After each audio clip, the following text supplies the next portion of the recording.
In 8.2, we're going to talk about polygons. And so we're going to work on some terminology first that's really important for geometry. So first and foremost, a polygon is a closed figure in a plane determined by 3 or more line segments. These line segments are called sides. So what this means is a polygon can't have curved sides because a line segment, remember, is using the 2 endpoints and it's a solid line between them. Question for you. Is it possible to have a polygon with 1 or 2 sides? Your answer here should be no, and it's because it wouldn't be closed. So notice that word, it says a polygon is a closed figure. And what a closed figure means is that you can trace it and you don't have to pick your pencil up when you're actually following the figure along. So our first one that we can actually draw is a triangle, which has 3 sides for it to be closed. Now we're going to look at some other terminology that we need to know. You're going to hear us refer to it when we talk about a polygon. So again, above it said sides. These are straight line segments. Vertex. We've talked about a vertex before. This is the point where 2 sides meet. If I'm talking about it plural, it's going to be vertices. Region. The region is the union of the sides, and remember, union means everything is included. So the union of all of the sides of the polygon and the interior that's enclosed by those sides. So again, if you need to pause this to be able to write anything down, please do that. Interior angles. Stop and look at the word. Interior means inside. So it's inside the polygon. And these are also called associated angles of your polygon. And last one for this terminology list is what is called a regular polygon. And this is going to be a really important word for you to look for and make sure you have it because it's going to tell you more information. This tells you that all sides have the same length. And the key word when we're talking about this is congruent. So we can't say all sides are equal, because if I say all sides are equal, I know that's what y'all are thinking in your head. That means they're in the same location. So we can say same length or have the same measurement. That's okay. But the shortcut is the word congruent when you're talking about geometry. So all sides have the same length and all interior angles have the same measure. They're congruent. So that's what we're going to look at here next, is the difference between using the word congruent and equal. And again, in our head, we want to a lot of times use these interchangeably, but when we're talking about geometry, they mean 2 different things. Congruent means they have the same measurement, so they're both 5 inches long, or they're both angles measurements are 30 degrees. Equal means they're in the same exact location and same exact points. And that's not normally what y'all mean when you use the word equal when you're talking about geometry. We can say congruent sides, or we can say sides with equal measure. So that's something I already said above there. But don't say that 2 sides are equal, because that's not what y'all generally usually mean. So the next chart is something you're going to have memorized, because you're going to be given the name of a polygon and you have to know how many sides it is to do the actual problem. So you need to memorize these. So I would star this to make sure you review it when it comes test time. So some of these y'all know. Triangle has 3 sides. Quadrilateral, quad means 4.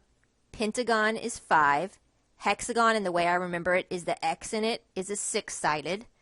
Heptagon is 7. Octagon is our stop sign. There's 8. Nonagon is 9. And again, I remember it because the 9 and non. Deca means 10. Dodeca. Do means 2, and deca means 10, so that would be my 12. And icosagon is 20. Now, there's obviously more, but these are the ones they expect you to have memorized. So make sure that you review this come time for your test, because if you don't know how many sides, you can't do the problem correctly. So where we're going with this is we're going to now be looking for the sum of the measures of the interior angles. Remember, interior means inside the polygon, so sum means add them up. So we're going to actually use some pieces that we should already know. The sum of the triangle angles, the angles that are inside, should be 180 degrees. So we're going to use that to come up with a relationship. So a quadrilateral has 4 sides, So I'm going to write down this has 3 sides, this has 4 sides, but I can create a minimum of 2 triangles. So that would be 2 times 180. Pentagon, which has 5 sides, if I start up here on the top, the minimum I can create is 3 triangles.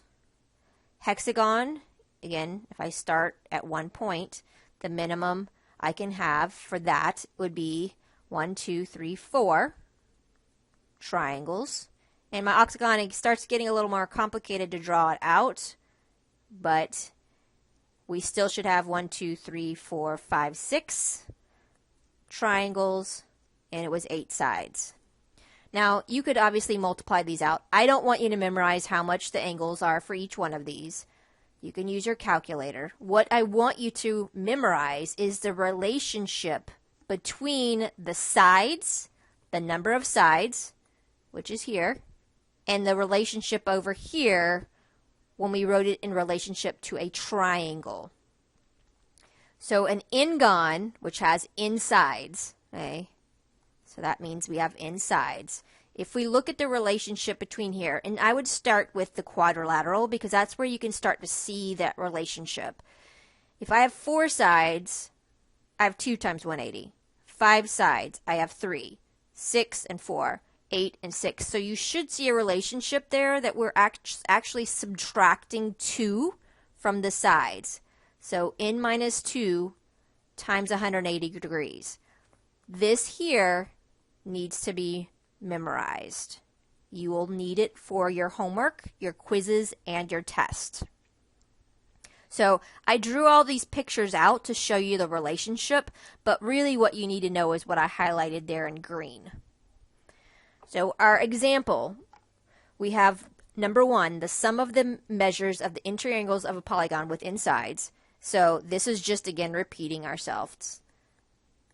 N minus 2 times 180. Determine the sum of the measures of the interior angles of a nonagon. So this is where I said you have to know that a nonagon has 9 sides. So using this relationship, we would do 9 minus 2 times 180. We would do 7 times 180 in our calculator. And if we multiply that out, we should get 1260 degrees is the sum of the interior angles in a nonagon. Now, number 2 takes it a step further. I now want to know the measures of each interior angle. Up here it was the sum. That works for any polygon, no matter what shape it is. Number 2 says the measure of each interior angle of a regular polygon. And remember, when it's a regular polygon, it means that all of the angle measurements are the same.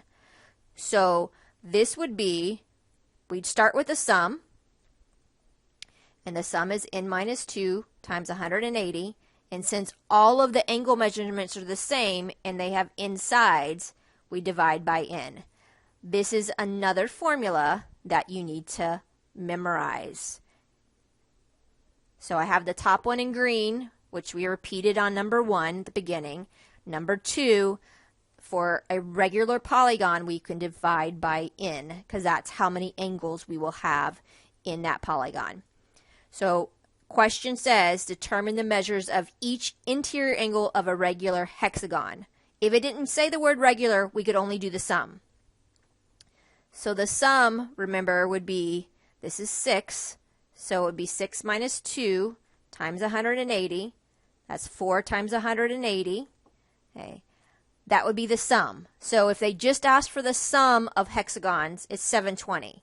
But it wants us to now tell what is the interior angle if it's regular. So we're going to divide by 6. 720 divided by 6 should give us 120 degrees for each interior angle.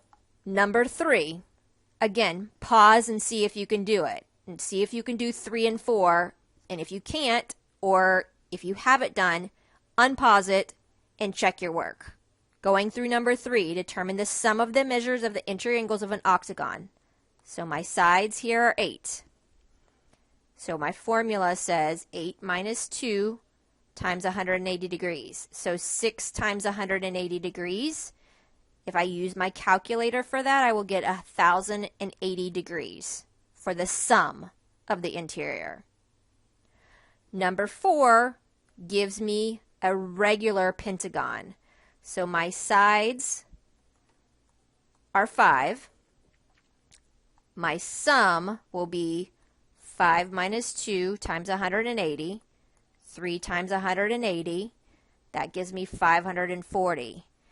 Because this is a regular pentagon, I will now take the 540, divide it by 5, because the sides are the same as the angle measurements, meaning that that's how many we have. Put that in my calculator, I get 108 degrees. That's for my interior angle. You gotta know this formula for these problems and this formula. And you have to know how many sides each one of them have. So we're going to look at another type of example of a problem that's going to be mixed in here. This problem is going to use any of the relationships of what we had before. I can use vertical angles, I can use straight angles, and I can use, now I'm adding to it that I know a triangle interior adds up to 180. So I always want you to use vertical angles first for anything that you can. So this is 70, and this is x. And if, for example, this is 127. That's just using vertical angles. So I use vertical angles first. Second, I'm going to use straight lines. And I know I want this angle here, and it's now inside of a triangle. So I don't really need to worry about the other straight lines, but I'm going to use this relationship here for a straight angle or a supplementary angle, which means we know it adds up to 180. So 180 minus 127 should give me 53. So this angle here is 53 degrees. I now can look at this triangle, and I think the mistake people make with these problems is they try to just go direct. Always take a parallel lines, any type of figure, fill in the vertical angles and straight angles first, because then you, a lot of times it goes, oh, all right, I see what you're doing. So x plus 70 plus 53 has to add up to 180 degrees. That's what we said a triangle is. So that's x plus, this would be 123. Subtract the 123 from both sides, and we should get that angle x is 57 degrees. Not hard, just easy to make mistakes on.